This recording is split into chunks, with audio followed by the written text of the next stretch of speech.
Well, ladies and gentlemen, this might just be the ultimate election death blow for the Democrats. We got the updated Gallup Party ID, which has been extremely accurate over the past 5 election cycles, and we've got Republicans with an extremely favorable environment. Now, this goes into the average. It's not their final number, but you can see Republicans sitting 49% with independent leaders, Democrats at 42, 7% Republican advantage in terms of the ID. This is Gallup. They've been within a point when you average out all of their polls back in 2020, back in 2016, back in 2012, 2008. They've been within a point when it comes to their party ID and the popular vote result. Now, this is not saying that Republicans have a 7% advantage in terms of the environment.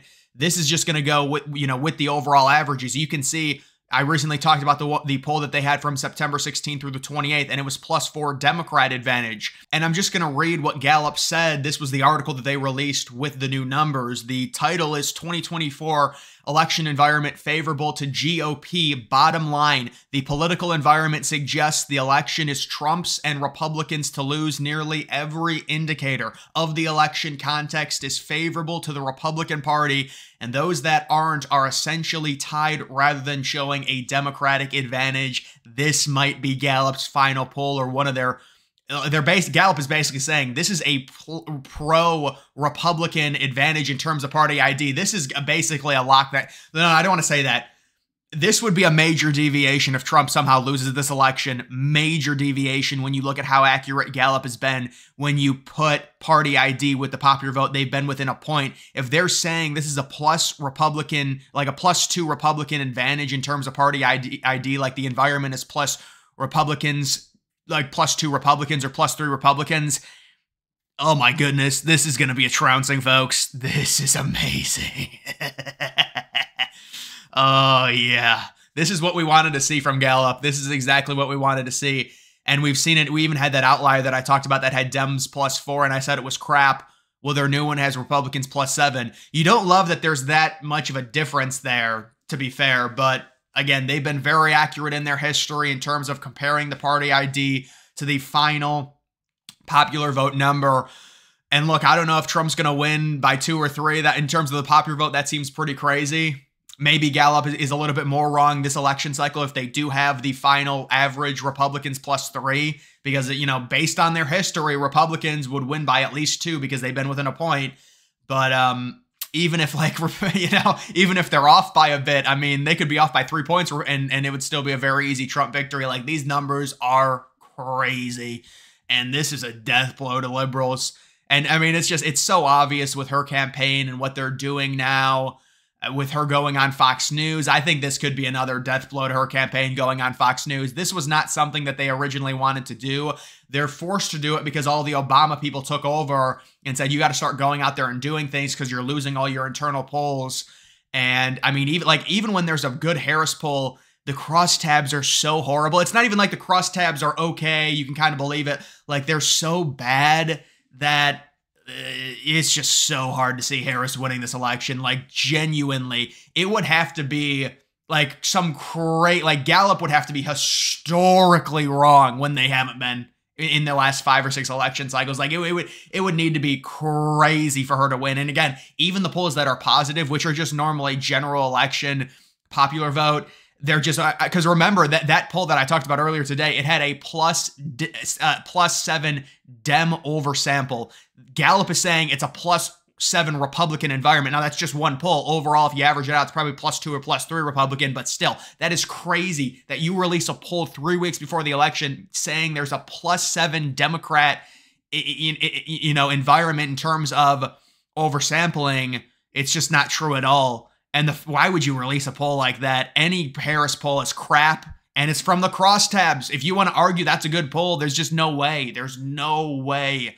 And all of these numbers that we're seeing, I mean, listen, I don't like doing the early voting numbers, but we have seen some positive early voting numbers out of Georgia.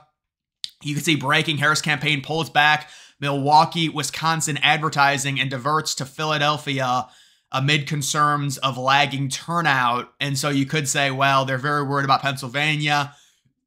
Maybe they think they're going to win Wisconsin. Maybe they think Pennsylvania is more important than Wisconsin.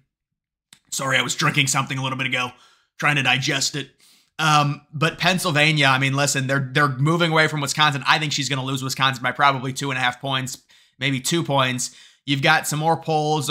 I don't think they're polling Florida properly. I would love to see the crosstabs on a Florida poll where they've got Trump up by 6. I would imagine they probably are oversampling Republicans by 3 or 4, which is not correct. They're doing it because that's the result in 2020. But if you look at the recent voter registration, you should be oversampling Republicans by about 8 points in Florida. And if that's the case, they're all going to get Florida wrong because they're not sampling it properly because of the shift we've seen since COVID and with DeSantis. They're just not doing it right. So they've got Trump winning Florida by 6. I think it's going to be more. Arizona, Trump by 2. North Carolina, Trump by 2. You've got a bunch of these states tied. And then you have Harris winning Wisconsin by 1. These are interesting polls that we normally don't get to see. You have a Minnesota poll that has Harris up by 8. I think she probably wins Minnesota by 4 or 5. And then an interesting New Mexico poll that only has Harris up by 4. So this pollster at least suggests that New Mexico possibly could be easier for Trump to win than Minnesota. That's really why I wanted to show that. Nevada, only a 5-point lead for Rosen. Minnesota, yeah, that's Arizona. Lake down by 5. Florida obviously is going to go to Scott by more than 3, probably by like 7 or 8 at least. But either way, the governor is not, it looks like Robinson's not horribly behind because we saw, after the release from CNN, he was down by like 15. Now he's down by, looks like around 7 points there. You've also got, this is the Georgia early day voting that we were talking about. Trump was in Georgia yesterday doing some rallies, trying to, talking about day one early voting, getting people to go out. And you do have a lot of Republican rural counties showing out in Georgia, taking up around 8.5% of the vote share on day one. A Trump plus 60 county, Trump plus 28 county was around 8.2, Trump plus 38 county, Trump plus 60 county, 7.7. And then the first pro-Dem county at 7.6. The top 4 counties that voted early were all heavy Trump counties. Now that's good, but that's just day one. So this is just a snapshot of data. So it could change. And this is why it's hard to take this stuff for gospel, because it's going to change. It's just like, well, you're looking at this data and it's good for Trump. And yes, in terms of enthusiasm, this is good. This shows that Trump has more enthusiasm in Georgia, at least on day one. Now, does that really matter? We'll have to see. But that's how you kind of interpret it. It's good enthusiasm for Trump. A lot of the rural counties that are heavily going Trump are doing the early voting, more so than Democrat counties. But it is just day one. So it's going to change. It could very easily change over the next few days to be pro-Democrat. That's why I say when it comes to the early voting, it's just like an enthusiasm meter. And we've seen in looks like Georgia and also Virginia, really good enthusiasm in the rural places for Trump that we weren't seeing in 2020. And again, a lot of that is Trump telling people now that they could vote early. In 2020, he was kind of against it. Now he's for it. And so there's going to be some of that dynamic at play too. We just don't know how much of it is. There's a lot more people voting now in 2024 for Trump than there were in 2020. And how much of it is, well, now a lot of people feel more safe doing the early voting because Trump says it's okay and he's embraced it and his campaign has embraced it. You have to factor in both of those dynamics. That's what makes the early vote so hard to really, analyze in terms of that. You've got Jimmy Carter voting by mail in Georgia. This is just so sad. Really? Jimmy Carter voting for Kamala. You've also got Georgia early vote projection 2020 versus 2024. That's the projection on the final early vote? Dude, Dems only +3. Now, to be fair, Republicans used to do a lot of early voting like before 2016, but that is pretty crazy. I mean, again, you're comparing 2020 to 2024. It's very hard because of the variables, but still, I would not expect it to be that close, even with Republicans embracing more of the early voting. But if it ends up like Dems +5 or +4 in early voting in Georgia, dude, it's hard because we don't know how many Republicans are actually embracing it. You can't really measure it, but I would still think Dems would be up by like 9 or 10 in terms of the early voting in a state like Georgia. To see it this close is pretty remarkable. And I think it's great news. This is great news. When you're talking about day of voting, Trump owns that. Yes, it's going to be closer than it was in 2020 because more Dems are going to feel safe going to the polls and not have to do early voting. That's another thing to take into account. It's another dynamic, but I think these are really, really good numbers for Trump in Georgia that we're seeing. It is early numbers. You have to caution yourself. But overall, this is really looking good for Trump. And dude, this is the second thing so I talked about this yesterday on my live stream, how Democrats were they were bragging about the Biden-Harris administration based on numbers that didn't actually exist. They were fake because it was the jobs report.